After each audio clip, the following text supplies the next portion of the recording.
ನೀವೆಲ್ಲರೂ ಕೂಡ ಜಾಸ್ತಿ ತಲೆ ಕೆಡ್ಸ್ಕೊಬಿಟ್ಟಿರೋದು CET ಕೌನ್ಸಿಲಿಂಗ್ ಯಾವಾಗಪ್ಪ ಸ್ಟಾರ್ಟ್ ಆಗುತ್ತೆ ಅಂತ. ನಾನು ಇದೆಲ್ಲ ನೋಡ್ತಾ ಇದ್ರೆ ಹೋಗಿ ಒಂದು ಮ್ಯಾನೇಜ್ಮೆಂಟ್ ಸೀಟಲ್ಲೇ ಅಡ್ಮಿಷನ್ ಆಗ್ಬಿಡ್ತೀನಿ ಅಂತ ಇರ. ಅಡ್ಮಿಷನ್ ಆದರೆ ಏನು ಬೆನಿಫಿಟ್ಟು ಏನು ಡಿಸ್ಅಡ್ವಾಂಟೇಜು ಎಲ್ಲನೂ ಕೂಡ ತಿಳಿಸ್ಕೊಡ್ತೀನಿ. ಮತ್ತು ಕೌನ್ಸಿಲಿಂಗ್ ಡೇಟ್ ಬಗ್ಗೆ ಏನು ಕನ್ಫ್ಯೂಷನ್ ಇದೆ ಅದ್ರ ಬಗ್ಗೆನೂ ಕೂಡ ಡಿಸ್ಕಸ್ ಮಾಡೋಣ. ವಿಡಿಯೋನ ಕಂಪ್ಲೀಟಾಗಿ ನೋಡಿ.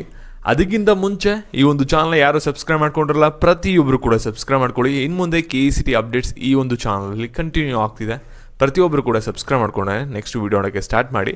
ಅದಕ್ಕಿಂತ ಮುಂಚೆ ವೀಡಿಯೋಗೊಂದು ಲೈಕ್ ಕೊಟ್ಟಿಲ್ಲ ಅಂದರೆ ಹಾಗೆ ವೀಡಿಯೋ ಕೂಡ ಒಂದು ಲೈಕ್ನ ಕೊಡಿ. ಇವಾಗ ನಾವು ಡೈರೆಕ್ಟಾಗಿ ವೀಡಿಯೋ ಬಗ್ಗೆ ಬರೋಣ. ಇಲ್ಲಿ ನೀವೆಲ್ಲರೂ ಕೂಡ ರಿಸಲ್ಟ್ ಬಂದು ಇಷ್ಟು ದಿನ ಆದರೂ ಕೂಡ ನೆಕ್ಸ್ಟ್ ಪ್ರೊಸೆಸ್ ಏನು ಮಾಡಬೇಕು ಅನ್ನೋದೇ ನಿಮ್ಗೆ ಐಡಿಯಾ ಬರ್ತಾಯಿಲ್ಲ. ಯಾಕೆ ಅಂದರೆ ಅವ್ರು ಏನೇ ಥರದ ಅಪ್ಡೇಟ್ಸ್ನೂ ಕೂಡ ಕೊಡ್ತಾಯಿಲ್ಲ ವೆಬ್ಸೈಟಲ್ಲಿ. ಇಲ್ಲಿ ಬೇಕಾದ್ರೆ ನಾವು ಚೆಕ್ ಮಾಡೋಣ. ಇಲ್ಲಿ ನೋಡಿ, ಲಾಸ್ಟ್ ಬಂದ್ಬಿಟ್ಟು ಸ್ಪಾಟ್ ರ್ಯಾಂಕಿಂಗ್ ಬಿಟ್ಟಿದ್ದಾರೆ. ನಂತರ medical test for physically handicap ಸ್ಟೂಡೆಂಟ್ಸ್ಗಿದೆ. ಅದು ಬಿಟ್ಟರೆ ನಿಮಗೆ ನೆಕ್ಸ್ಟ್ ಕೌನ್ಸಿಲಿಂಗ್ ಯಾವಾಗ, ಫೀಸ್ ಸ್ಟ್ರಕ್ಚರ್ ಏನು, ಯಾವುದೇ ಥರದ ಅಪ್ಡೇಟ್ ಇಲ್ಲ. ನಿಮ್ಗೆಲ್ಲರಿಗೂ ಕೂಡ ಕಾಮನ್ ಆಗಿ ಕನ್ಫ್ಯೂಷನ್ ಆಗಿರೋದು ಇವಾಗ ನಮಗೆ ಕೌನ್ಸಿಲಿಂಗ್ ಯಾವಾಗ ನಡೆಯುತ್ತೆ ಅನ್ನೋದೇ ಡೌಟ್ ಇದೆ. ಅದಕ್ಕಿಂತ ಮುಂಚೆ ಇನ್ನೊಂದು ನಿಮ್ಗೆ ಗೊತ್ತಿರ್ಬೋದು, ನೀಟ್ ರಿಸಲ್ಟ್ ಸ್ಕ್ಯಾಮ್. ಇದು ಸಾಕಷ್ಟು ವೈರಲ್ ಆಗ್ತಿದೆ. ಸಾಕಷ್ಟು ಕೇಸ್ ಆಗಲಿ ಪಿಟಿಷನ್ ಎಲ್ಲನೂ ಕೂಡ ಫೈಲ್ ಮಾಡಿ ಮಡಗಿದ್ದಾರೆ. ಅದರಿಂದ CET ಸ್ಟೂಡೆಂಟ್ಸ್ಗೂ ಕೂಡ ಎಫೆಕ್ಟ್ ಬೀಳುತ್ತೆ ನೀಟ್ ಸ್ಟೂಡೆಂಟ್ಸಿಂದ. ಯಾಕೆ ಅಂದರೆ CET ಮತ್ತು ನೀಟ್ ಎರಡೂ ಕೂಡ ಕಂಬೈನ್ಡ್ ಕೌನ್ಸಿಲಿಂಗ್ ಮಾಡ್ತಾ ಇರೋದು ಈ ವರ್ಷವೂ ಕೂಡ. ಅದಕ್ಕೋಸ್ಕರ ಇಬ್ಬರಿಗೂ ಕೂಡ ಒಟ್ಟಿಗೆ ಕೌನ್ಸಿಲಿಂಗ್ ಸ್ಟಾರ್ಟ್ ಮಾಡಬೇಕು. ಅವ್ರಿಗೆ ಸ್ಟೇ ಬಂತು ಅಂದರೂ ಕೂಡ ನಿಮ್ಮದು ಕೂಡ ಕೌನ್ಸಿಲಿಂಗ್ ಇಲ್ಲಿ ಸ್ಟೇ ಆಗುತ್ತೆ. ಇಲ್ಲಿ ಪಾಸಿಬಿಲಿಟಿ ಏನಿದೆ ಅಂದರೆ ನೆಕ್ಸ್ಟು ಇಲ್ಲಿ ಅವ್ರು ಬೇಕಂದ್ರೆ ಪ್ಲ್ಯಾನ್ ಬಿ ಆಗಿ ಇಲ್ಲಿ CET ಕೌನ್ಸಿಲಿಂಗ್ ಒಂದು 2 ರೌಂಡ್ ಮಾಡಿಬಿಟ್ಟು ಆಮೇಲೆ ನೀಟ್ನ ಆ್ಯಡ್ ಮಾಡ್ಕೋಬೋದು. ಆ ರೀತಿ ಪಾಸಿಬಿಲಿಟಿ ಇದೆ. ಅದಕ್ಕೆ ಮೇಲೆ ಡಿಸೈಡ್. ಇವಾಗ ಕಡೆಯಿಂದ ಬಂದಿರೋಂಥ ಅಪ್ಡೇಟ್ಸ್ ಏನಪ್ಪ ಅಂದರೆ ಒಂದು ಪ್ರೆಸ್ ಮೀಟಲ್ಲಿ ಕೊಟ್ಟಿರೋದು ಸೀಟ್ ಮ್ಯಾಟ್ರಿಕ್ಸ್ ಬರಬೇಕು. ಸೀಟ್ ಮ್ಯಾಟ್ರಿಕ್ಸ್ ಶಾರ್ಟ್ಲಿ ರಿಲೀಸ್ ಮಾಡ್ತೀವಿ, ಫೀಸ್ ಸ್ಟ್ರಕ್ಚರ್ನ ರಿಲೀಸ್ ಮಾಡ್ತೀವಿ. ಅದಾದಮೇಲೆ ಫಸ್ಟ್ ರೌಂಡ್ ಆಪ್ಷನ್ ಟ್ರೀ ಯಾವಾಗ ನಡೆಯುತ್ತೆ ಮತ್ತು ಯಾವಾಗ ಮುಗಿಯುತ್ತೆ ಅನ್ನೋ ಒಂದು ಶೆಡ್ಯೂಲ್ ಬಿಡ್ತೀವಿ ಅಂತ ಹೇಳಿದರೆ ಸರಿನಾ. ಅದರಿಂದ ನೀವೇನು ಮಾಡಬೇಕಾಗುತ್ತೆ ಅಂದರೆ ಇನ್ನೊಂದು ಸ್ವಲ್ಪ ದಿನ ವೆಯ್ಟ್ ಮಾಡಬೇಕು. ನೆಕ್ಸ್ಟ್ ವೀಕಲ್ಲಿ ನಿಮಗೆಲ್ಲ ಕೂಡ ಒಂದು ಸ್ವಲ್ಪ ಕ್ಲಿಯರ್ ಕಟ್ಟಾಗಿ ಐಡಿಯಾ ಬರ್ಬೋದು. ವೆಯ್ಟ್ ಮಾಡಿ. ಜೊತೆಗೆ ಸಾಕಷ್ಟು ಜನಕ್ಕೆ ಕಾಮನಾಗಿ ಒಂದು ಡೌಟ್ ಇರೋದು, ನಾನು ಮ್ಯಾನೇಜ್ಮೆಂಟಲ್ಲಿ ಹೋಗಿ ಅಡ್ಮಿಷನ್ ಆಗಿಬಿಟ್ರೆ ಸರಿನಾ ಅನ್ನೋದೇ ಡೌಟು. ಅದ್ರ ಬಗ್ಗೆ ತಿಳಿಸ್ಕೊಡ್ತೀನಿ. ಅದಕ್ಕಿಂತ ಮುಂಚೆ ಯಾವುದಾದ್ರು ಒಂದು ಬ್ರೌಸರಲ್ಲಿ ಸರ್ಚ್ ಮಾಡಿ, ಫಸ್ಟ್ ಲಿಂಕ್ ಮೇಲೆ ಕ್ಲಿಕ್ ಮಾಡಿ, ಪೇಜ್ ಈ ರೀತಿ ಓಪನ್ ಆಗುತ್ತೆ. ಇಲ್ಲಿ ಬೈ ನೌ ಮೇಲೆ ಕ್ಲಿಕ್ ಮಾಡಿ, ಪೇಜ್ ನಿಮಗೆ ಈ ರೀತಿ ಓಪನ್ ಆಗುತ್ತೆ. ಇಲ್ಲಿ KCT ಆಪ್ಷನ್ ಟ್ರೀ ಕೋರ್ಸ್ ನೀವು ನೋಡ್ಬೋದು. ಪ್ರೈಸ್ ಇನ್ಕ್ರೀಸ್ ಆಗಿದೆ. ಈ ಒಂದು ಪ್ರೈಸ್ ಇವತ್ತು ಡ್ರಾಪ್ ಆಗ್ತಿದೆ 7 PM ತಿರ್ಗಾ 1000ಗೆ ಬರುತ್ತೆ. ಅವಾಗ ಎಲ್ಲರೂ ಕೂಡ ಬೈ ಮಾಡ್ಕೊಳ್ಳಿ. ನೆಕ್ಸ್ಟ್ 2000 ರೂಪೀಸಿಗೆ ಇದು ಜಾಸ್ತಿ ಜಂಪ್ ಆಗುತ್ತೆ.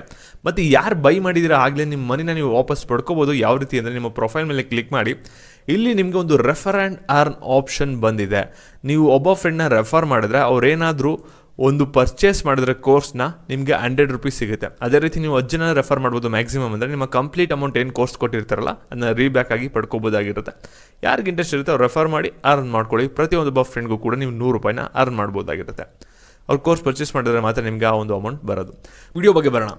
ಇಲ್ಲ, ಮ್ಯಾನೇಜ್ಮೆಂಟಲ್ಲಿ ಒಂದು ಅಡ್ಮಿಷನ್ ಆಗಿಬಿಡ್ತೀನಿ, ಏನಾದರೂ ಪ್ರಾಬ್ಲಮ್ ಆಗುತ್ತಾ, ಫೀಸ್ ಜಾಸ್ತಿ ಇರುತ್ತಾ ಅಂತ ನೀವು ಕೇಳ್ಬೋದು. ಆ್ಯಕ್ಚುಲಿ ಮ್ಯಾನೇಜ್ಮೆಂಟಲ್ಲಿ ಹೋದರೆ ನಿಮಗೆ ಟಾಪ್ ಕಾಲೇಜಸ್ ಆದರೆ ಸ್ವಲ್ಪ ಜಾಸ್ತಿ ಫೀಸ್ ಮಡಗ್ತಾರೆ. 4 ಲಕ್ಷ 5 ಲಕ್ಷ ಅವ್ರು ಇಷ್ಟ ಬಂದಂಗೆ ನಿಮಗೆ ಅಮೌಂಟ್ ಬಿಡ್ ಮಾಡ್ತಾರೆ. ನೀವು ಕಟ್ಟೋ ಕೆಪಾಸಿಟಿ ಇತ್ತು ಅಂದರೆ ಡೈರೆಕ್ಟಾಗಿ ಹೋಗ್ಬೋದು, ಅಡ್ಮಿಷನ್ ಆಗ್ಬೋದು. ನೀವು ಮಿಡಲ್ ಕಾಲೇಜು ಬಾಟಮ್ ಕಾಲೇಜಸ್ಗೆ ಬಂದರೆ KCTಯಿಂದ ಹೋದರೂ ಕೂಡ ಅಷ್ಟೇ ಫೀಸು. ಡೈರೆಕ್ಟಾಗಿ ಹೋಗಿ ಅಡ್ಮಿಷನ್ ಆದರೂ ಕೂಡ ಅಷ್ಟೇ ಫೀಸು. ಯಾವುದೇ ಥರದ ವ್ಯತ್ಯಾಸ ಇರಲ್ಲ. ಆದರೆ ನಿಮಗೆ ಡಿಸ್ಅಡ್ವಾಂಟೇಜಸ್ ಏನಂದರೆ ಇಲ್ಲಿ ಒಂದು SSP ಸ್ಕಾಲರ್ಶಿಪ್ ಅಂತ ಇದೆ. ಇಲ್ಲಿ SC/ST ಸ್ಟೂಡೆಂಟ್ಸ್ಗಾಗಿರಲಿ, OBCಗಾಗಿರಲಿ, ಇಂಜಿನಿಯರಿಂಗ್ ಯಾರು ಸೇರ್ಕೋತಾರೆ ಅಥವಾ ಅದರ್ ಕೋರ್ಸಸ್ಗೆ ಇಲ್ಲಿ ಯಾರು ಕೌನ್ಸಿಲಿಂಗ್ ಮುಖಾಂತರ ಬರಲ್ಲ ಅವ್ರಿಗೆ ಯಾವುದೇ ಥರದ ಸ್ಕಾಲರ್ಶಿಪ್ನ ಕೊಡ್ತಾ ಇಲ್ಲ. ಮ್ಯಾನೇಜ್ಮೆಂಟ್ ಅವ್ರಿಗೆ ಯಾವುದೇ ಥರದ ಸ್ಕಾಲರ್ಶಿಪ್ ಇಲ್ಲ. ಮ್ಯಾನೇಜ್ಮೆಂಟ್ ಸ್ಟೂಡೆಂಟ್ಸ್ಗೆ ಬರೀ ಕೌನ್ಸಿಲಿಂಗಿಂದ ಮುಖಾಂತರ ಬರ್ತಲ್ಲ ಅವ್ರಿಗೆ ಮಾತ್ರ ಸ್ಕಾಲರ್ಶಿಪ್ನ ಕೊಡ್ತಾ ಇರ. ಸ್ಕಾಲರ್ಶಿಪ್ ಬರೋದು ನಿಮಗೆ ಡೌಟ್ ಆಗುತ್ತೆ ನೀವು ಮ್ಯಾನೇಜ್ಮೆಂಟಲ್ಲಿ ಹೋಗಿ ಸೇರಿಕೊಂಡ್ರೆ. ಮ್ಯಾನೇಜ್ಮೆಂಟಲ್ಲಿ ಹೋಗಿ ಸೇರಿಕೊಂಡ್ರು ಕೂಡ ಏನು ಅಷ್ಟೊಂದೇನು ಡಿಫರ್ ಆಗಲ್ಲ. ಅದು ನಿಮ್ಮ ಡಿಸಿಷನ್ ಮೇಲೆ ನಿಂತ ಇರುತ್ತೆ ಮತ್ತು ನಿಮ್ಮ ಫೈನಾನ್ಷಿಯಲ್ ಸಿಚುವೇಷನ್ ಮೇಲೆ ಡಿಪೆಂಡ್ ಆಗುತ್ತೆ. ಸ್ವಲ್ಪ ಮನಿ ಉಳಿಸ್ಬೇಕಂದ್ರೆ ಇದ್ದೇ ನೀವು ಫಾಲೋ ಮಾಡಬೇಕು ಕೌನ್ಸಿಲಿಂಗ್ ಪ್ರೊಸೆಸ್. ಈ ಒಂದು ವಿಡಿಯೋನ ಎಲ್ಲರಿಗೂ ಕೂಡ ಶೇರ್ ಮಾಡಿ ಮತ್ತು ಇದೇ ರೀತಿ ಅಪ್ಡೇಟ್ಸ್ಗಾಗಿ ಚಾನಲ್ ಸಬ್ಸ್ಕ್ರೈಬ್ ಮಾಡ್ಕೊಳ್ಳಿ. Thank you.